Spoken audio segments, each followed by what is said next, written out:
क्यों खेतों में खाद और उर्वरकों का सही उपयोग है जरूरी? क्या आपको पता है, एक गलत उर्वरक का चुनाव आपकी फसल की पैदावार को आधा कर सकता है?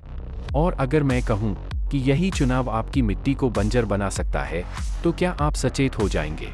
आज हम जानेंगे कि खाद और उर्वरक क्यों जरूरी हैं, उनके सही उपयोग का राज क्या है, और खेती के भविष्य में कौन सी तकनीकें आपकी खेती को लाभदायक और टिकाऊ बनाएंगी। वीडियो के आखिर में मैं एक ऐसी तकनीक बताऊंगा जो किसानों की लागत को आधा कर रही है। इसे मिस न करें। हमारे दादा परदादा जैविक खाद से खेती करते थे। फसलें बढ़िया होती थीं, लेकिन उत्पादन सीमित था। फिर आया रासायनिक उर्वरकों का दौर। खेती में क्रांति आई, उत्पादन बढ़ा, लेकिन एक दिक्कत सामने आई, मिट्टी की उर्वरता तेजी से कम होने लगी। किसान सोच में पड़ गए, क्या ये उर्वरक हमारी मदद कर रहे हैं या नुकसान पहुंचा रहे हैं? यह सवाल हर किसान के मन में घूमता है।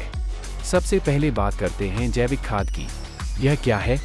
गाय का गोबर, हरी खाद और वर्मी कंपोस्ट, यह सब प्राकृतिक तरीके से मिट्टी को पोषित करता है। फायदा, मिट्टी को लंबे समय तक उपजाऊ बनाता है। नुकसान, असर थोड़ा धीमा होता है, लेकिन टिकाऊ है। अब आते हैं रासायनिक उर्वरकों पर। यूरिया, DAP, पोटाश, ये नाम आपने जरूर सुने होंगे। ये तेजी से असर दिखाते हैं, लेकिन फायदा, फसल तुरंत बढ़ती है। नुकसान, ज्यादा उपयोग से मिट्टी सख्त हो सकती है। लेकिन असली सवाल ये है, क्या केवल उर्वरकों से खेती टिकाऊ बन सकती है?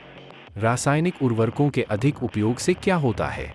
मिट्टी बंजर होती है, पानी के स्रोत दूषित होते हैं, और हाँ, यह नदियों के जीवन को भी खत्म कर सकता है। समस्या, जल स्रोतों में रासायनिक रिसाव, मिट्टी की सख्त परत बनना।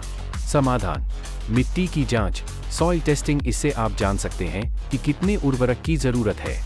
फसल चक्र और मल्चिंग, ये तकनीक मिट्टी को बचाती है।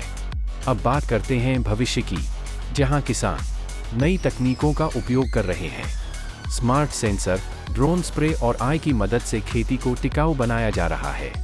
भविष्य की प्रमुख तकनीकें: ड्रोन स्प्रे, फसलों पर सही मात्रा में उर्वरक छिड़काव। स्मार्ट सेंसर, मिट्टी की नमी और पोषक तत्वों की जांच। जैविक खेती, रासायनिक उर्वरकों की जगह प्राकृतिक तकनीक। खेती में टिकाऊपन लाना हमारी जिम्मेदारी है। इसके लिए उर्वरकों का सही उपयोग और स्मार्ट तकनीकों का सहारा लेना होगा। सरकार भी नई योजनाओं से किसानों की मदद कर रही है। अब बस आपको पहला कदम उठाना है। अगर यह जानकारी आपको उपयोगी लगी, तो इसे अपने किसान दोस्तों के साथ जरूर साझा करें। और हाँ, कमेंट में बताएं, आपकी सबसे बड़ी चुनौती क्या है। साथ ही सब्सक्राइब करें किसान विज्ञान इंडिया को। अगर आप खेती से जुड़ी और अधिक जानकारी चाहते हैं, तो हमारी वेबसाइट kisanvigyan.com पर जरूर विजिट करें। यहाँ आपको खेती से जुड़ी नई तकनीकें, फसल के सुझाव जैसी सभी जानकारियाँ मिलेंगी। लिंक डिस्क्रिप्शन में दिया गया है।